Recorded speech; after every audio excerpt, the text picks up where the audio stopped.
I was still holding my bouquet when my phone buzzed. The message lit up the screen like a flare across calm waters. "You're fired.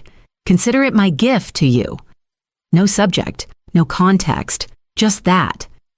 From Lena Dorrance, the new vice president of operations daughter of the man who had once called me the engine under the hood of his company. I stared at the message, blinking as if by sheer will I could change what it said. I should have felt panic, or rage, or humiliation. But what I felt first was cold, almost clinical disbelief. I turned to Gavin, still in his tailored navy suit, still holding my hand with that maddening steadiness. I passed him the phone. He read the message once, then again. No change in his expression. Then he smiled, a slow, knowing smile, not smug, but deeply amused. He leaned in, kissed my knuckles, and whispered, "Let her give gifts. Ours is coming." The church doors opened. A swell of sunlight and applause greeted us. Someone threw white rose petals. Cameras flashed. I tucked the phone into the folds of my clutch and walked forward. I walked forward because if I paused, if I let that message settle in my bones, I might not make it down the steps. I smiled for the guests. I laughed when someone shouted, "You look radiant." But inside, everything in me had gone razor sharp. Lena didn't just fire me. She fired me on my wedding day. She wanted this to be the moment I would never forget for all the wrong reasons. She thought she'd caught me vulnerable, off guard. But I wasn't alone. Not anymore. 3 hours later, in the middle of our reception, my maid of honor would come running with a pale face and a phone in her hand. And that would be the moment I realized Lena had just started a fire she couldn't control. I had just slipped off my heels under the sweetheart table when Nia, my maid of honor, appeared at my side, breathless. She didn't say a word, just held out my phone. The screen was lit up with notifications. 108 missed calls. I scrolled. A blur of names, colleagues, assistants, project managers. But what made my breath catch were the 31 calls from Miles Dorrance. I knew every digit of his number without checking. I tapped the voicemail icon. His voice poured through the tiny speaker, tight with urgency. "Celia, I didn't authorize this. Lena acted on her own. We need you. Paris operations are frozen. No one can access your system. Please call me back." I clicked the next one. "We can't reach the compliance logs. Clients are threatening to withdraw. If you hear this, please respond immediately." And another. "I'm sorry. I was wrong to let her push you out. I stopped listening." The reception music continued, light and elegant in the background. Gavin was laughing with his best man near the bar, completely at ease. People toasted, danced, passed around mini creme brulee. I stared at the phone in my hand, the calls still coming, the device vibrating against my skin like a frantic pulse. They were unraveling. Without me. The systems I'd built over 2 years' architecture operations, international compliance data, layering permission structures weren't just functional. They were integral. And Lena had pulled me out like a keystone. I powered the phone off, tucked it into my clutch, and stood. From across the room, Gavin met my gaze. He tilted his head slightly like he already knew. I walked toward him barefoot, now wedding dress, trailing behind me, calm as glass. They'd built their strategy on arrogance, but I had built something else.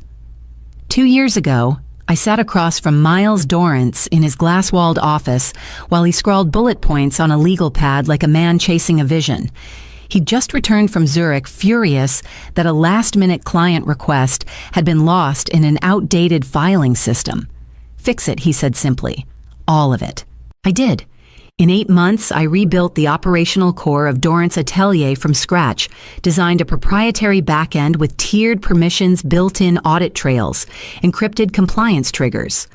I tied workflows across design, permitting billing, and intercontinental logistics into a single scalable interface. They called it the Heron Spine, unofficially, of course. Officially, it was called Legacy Ops. That name came from Lena. Lena had walked into a team review meeting 3 weeks after her promotion and smiled like we were all interns.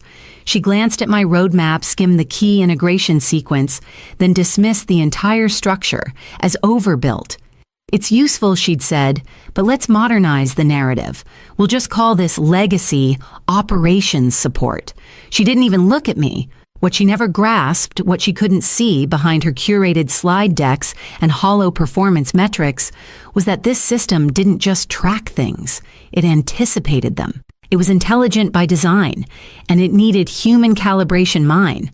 While she branded herself as transformational leadership, I was 3 steps ahead, embedding safeguards she didn't know existed. Every shortcut she took triggered silent markers. Every override attempt required authentication she couldn't fake. And when she removed me, she thought she could reroute the machine. But I wasn't a gear in the system. I was the spine. And now that she'd broken it, every department was falling numb. I didn't need to fight for my position. I had already hardwired my presence into the bones of the company. By the time Gavin and I boarded the plane the next morning, I'd already received 6 more messages from Miles. But I wasn't planning to respond. Not yet. It started with a conversation over dinner. Gavin had set down his wine glass mid-sentence eyes, narrowing at something in the back of his mind. Lena's travel expenses. He said, almost to himself. Something doesn't line up. At the time, I waved it off. Executives always move fast and loose with policy, especially when their last name matched the company's sign. But Gavin wasn't speculating. He'd seen it before. That pattern. He didn't push it then. Didn't tell me he'd already flagged 3 anomalies in vendor routing and 2 inconsistent timestamps on internal reviews. He knew I was exhausted. We were days away from launching the Paris redevelopment file, my biggest deliverable to date. He let me finish the project, let me breathe. And then, one quiet Sunday morning, he showed me what he'd compiled. Dozens of screenshots, exported ledger comparisons, metadata, approval sequences that had been rearranged post-signature, digital footprints that led back to Lena's office login. The gaps weren't just technical, they were ethical breaches hidden inside the folds of her efficiency updates. I stared at the folder in silence. It felt like betrayal, but it also felt like confirmation. She's not just reckless, Gavin said gently. She's masking it with confidence and trying to outpace the audit cycle. And you've been tracking this. He hesitated, then nodded. I didn't know if I'd need it. But if she ever came for you, I wanted you armed. We didn't bring it to Miles. Not yet. We saved it, secured it under an encrypted lock system only the 2 of us could access. Protocol Eclipse. That's what we called it. Not a weapon, not a threat. Just a quiet contingency. Something we hoped we'd never have to use. And then 2 months later, I stood in a wedding dress, reading a message that told me exactly why we'd built it. In Kyoto, time slowed. We stayed in a quiet machiya, tucked behind a bamboo alleyway where the floor creaked just enough to remind you it was older than your grief. Gavin and I walked without destination, ate without urgency, and didn't mention Dorrance for the first 2 days. But my phone kept buzzing. Even on silent mode, I could feel its weight like a pocketful of static against my thigh. By day 3, the tone of Miles's messages had shifted. The offers started modest return as interim lead, same salary, same office. Then they escalated. Double pay, flexible schedule, remote options. Finally, on the 5th night, Gavin opened an email while we sat on tatami mats with green tea cooling between us. 7-figure proposal, he murmured, scrolling. Full control over European ops. Direct report to board only. I didn't ask to see it. I just folded a paper crane from the edge of a map and dropped it in his lap. Tell him we're unavailable. He didn't. He just smiled, folded the crane tighter. The next morning, we wandered through a temple garden, littered in petals, soft wind, brushing past stone lanterns and worn prayer ropes. Gavin snapped a photo of me mid-laugh, then paused. They're going to burn the whole thing down trying to prove they don't need you. I glanced at the koi pond. Let them. On our final evening, just before dusk, we sat on a veranda that overlooked the city. Cherry blossoms drifted down like confetti from a quieter celebration. Gavin reached for my hand, laced his fingers with mine. You've already won, you know. Not yet, I said. He turned to me. I met his gaze. I want to see how far they'll fall before they realize where the floor used to be. When we boarded the flight home the next morning, I powered my phone back on. It pinged 46 times in the first minute. 2 days after we landed, I received an email with no subject line and an address I didn't recognize. Celia, I thought you should know. The Paris site halted work yesterday. Structural misalignment. Load-bearing support doesn't match approved specs. They use the modified plans. The ones Lena pushed through without recertification. No one can find the originals. The city is threatening to pull the license. Be careful, no signature. But I recognized the tone measured worried. It was Ellis, one of my old interns. Quiet, observant, painfully meticulous. The kind you hope the industry doesn't ruin too fast. I read the message twice, then forwarded it to Gavin without comment. He was in the kitchen setting down a mug when his phone buzzed. He opened the email, scanned it, and let out a low exhale. Not just trouble, he said quietly. This is liability. Civil, possibly criminal if they move forward. Someone could get hurt. I sat at the dining table staring at the spot where the contract blueprints should have gone if they'd followed protocol. Lena had done more than push me out. She had erased the guardrails I'd built, overridden approvals, compressed lead times, signed off on modifications post-engineering review, without telling the client or the city. She wasn't just negligent, she was reckless, and now they were standing on ground that could crack. I opened a folder on my desktop Protocol Eclipse and cross-checked the time-stamped logs Gavin had collected. There it was. A recorded entry from 6 weeks ago, file substitution, plan variant 7.2b Lena's credentials. No backtrail, no notes. A bypassed compliance flag that had never reached the Paris team. They were building on lies. I reached for my phone. Not to call anyone, just to look at the last voicemail from Miles. We can't find the originals. We're frozen. I pressed play. His voice cracked on the word please. I listened once, then again. Then closed the app and sat back, hands folded. They had no plans, no backups, no system. They had burned their bridges, and they were about to discover who had built them in the first place. The conference room smelled like old wood and panic. Miles was already seated when I walked in, his tie-loosened hands folded tightly on the table. He stood as I entered, trying to recover some semblance of poise. Then I saw Lena. She was standing by the window, arms crossed, jaw locked. Her lipstick looked freshly reapplied, but her hands trembled just slightly at her sides. She didn't greet me. I didn't greet her either. Miles gestured toward the chair across from him. Celia, thank you for coming. I know things got out of hand. I sat down, laid my bag beside me, and said nothing. I'm not going to waste time, he continued. The Paris office is stalled. The council is threatening to blacklist us. You know how delicate those licenses are. We need you back, in any capacity you're comfortable with. Salary, title, whatever it takes. Lena shifted. This doesn't have to be dramatic, she snapped. We can fix this together. I turned to her. You tried to erase me. That wasn't an accident. She didn't respond. I reached into my bag and slid a sealed cream envelope across the table. Miles stared at it like it might explode. These are my terms, I said. They're not open for discussion. He opened the envelope slowly. His eyes scanned the page. Independent consultancy, not employment. Immediate resignation of Lena from all executive duties. Unrestricted access to systems files and personnel for oversight and audit. He looked up. This is complete control. No, I said evenly. This is stability. This is survival. Lena scoffed, stepping forward. You think you can just waltz in, and Miles raised a hand. Lena, she stopped. I watched his face, the conflict, the calculation, the recognition.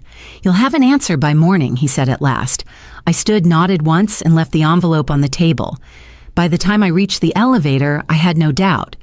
The only question left was whether Miles would choose his company or the woman who nearly destroyed it.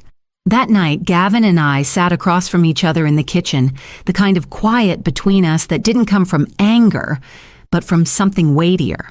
He watched me stir a second cup of tea I wasn't drinking. Finally, he said, "There's something I didn't tell you." I looked up. Lena came to see me. He continued, voice low. 3 weeks before the wedding, she tracked me down after a permit board meeting, said she admired my work, wanted to bring me on as a lead advisor for some future international board. He paused. Then she said she'd need me to overlook a few inconsistencies, things that weren't technically criminal, just expedient, she called them. I set the spoon down gently. She tried to buy your silence. Yes. And you didn't think I needed to know. His jaw tensed. I didn't want to ruin your focus. You were already under pressure, and I thought if she pulled something, we'd be ready. We had protocol eclipse. I was protecting you. I stared at him. Not angry, not betrayed, just tired. You should have told me, I said quietly. I wanted you to win clean, he replied. I just didn't expect her to strike first. That landed. He wasn't wrong, but he wasn't entirely right either. I'd spent years navigating rooms full of subtle threats. I didn't need a shield. I needed a partner who trusted me with the truth, even the ugly parts, especially those.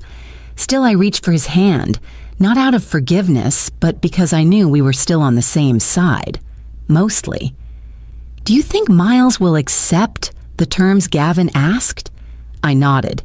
He will. Not because he wants to, because he has no choice. We sat in silence for a moment, the hum of the fridge the only sound between us. Then I stood, opened my laptop, and pulled up the client-side portal I'd disabled 2 months ago. I reactivated the access channel. Just one. Miles would find it waiting for him in the morning, and the next step would be his to take. I was reviewing updated specs for the downtown Seattle renovation when the doorbell rang, sharp, urgent, then immediately apologetic.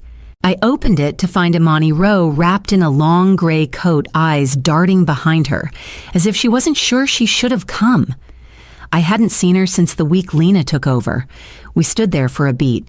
She held a worn leather satchel against her chest, like it might break. "Do you have a minute?" she asked, voice thinner than I remembered. I stepped aside. She didn't sit right away, just stood in the center of the room, shifting her weight until I broke the silence. "You stayed." She nodded once. "I thought I could do more from the inside. Did you?" She looked down. "No. I waited. I helped her," she said quietly. "Lena." She told me to route the rendering straight to Paris. No review queue, no secondary cert. She said the changes were minor and the delays were costing the firm millions. She said it was about speed. And you believed her. I wanted to, she admitted. I was tired of feeling like a junior in every room, even when I knew more than the men presenting. She gave me approval, a title, a seat at the table. I just didn't realize the table was hollow. She finally sat. Her bag made a heavy thump on the floor. When Paris halted work, she continued. I pulled the final submission log. There were changes, structural ones, floor plates, wall reinforcements, tension modifiers. I didn't see it until after. Imani opened the satchel and handed me a flash drive. This has the final renderings and a transcript of Lena's override emails. I didn't know where else to take it. I took the drive, turned it over in my fingers, and looked at her. She didn't look defiant. She looked like someone carrying the weight of someone else's ambition. "I'm not going to scold you," I said. "You already know what happened." Her eyes started to fill. I thought I'd ruined everything. "No," I said. "You came back." She wiped her cheek. "What do you want me to do?" I stood and reached for a folder on the shelf, an old systems index I hadn't touched in over a year. "You still remember how the compliance nodes work?" She nodded. "Good," I said, placing it in front of her. "Then help me fix it for everyone else." As she opened the folder, hands steadier than before, I turned back to my laptop and pulled up the Paris contract file. Miles had taken the offer. Now it was time to begin the real work. The agreement was signed on a Monday. No announcement, no press release, just a quiet upload to a shared portal, a digital signature from Miles, and a new tab added to the Clarity Engine internal dashboard, Dorrance Atelier Full Oversight. The email that followed from corporate communications read, Ms. Lena Dorrance has stepped down from her executive role due to personal health matters. We thank her for her contributions. It didn't mention the damage or the risk she'd introduced, or the walls we were still reinforcing in 3 countries because of her shortcuts. But that didn't matter. My name wasn't in the statement either. I didn't want it to be. In the weeks that followed, Imani moved into my home office and never really left. She was different now, more methodical, less eager to please. She asked questions she used to hesitate over, and when she didn't know something, she said so, out loud, with no shame.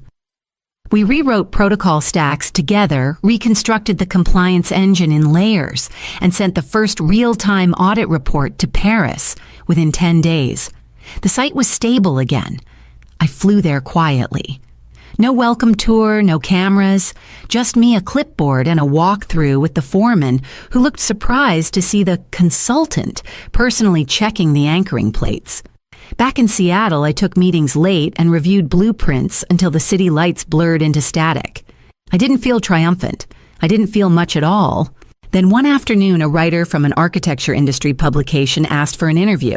I declined twice. She persisted politely, so I agreed on one condition: no photos. She asked me about the collapse, about what it felt like to be erased, then returned. Is this revenge? She finally asked Penn, poised. I looked at her for a long moment, then said, no, I don't burn bridges. I build structures that last longer than ego. She blinked, then scribbled it down like gospel. After she left, I sat in the silence for a while, not planning the next move, not orchestrating, just breathing. Gavin came home late that night with takeout and a copy of the city's new zoning revisions. Want to see what they're doing near the waterfront? I nodded. The work wasn't over, but for the first time, I wasn't climbing. I was anchoring.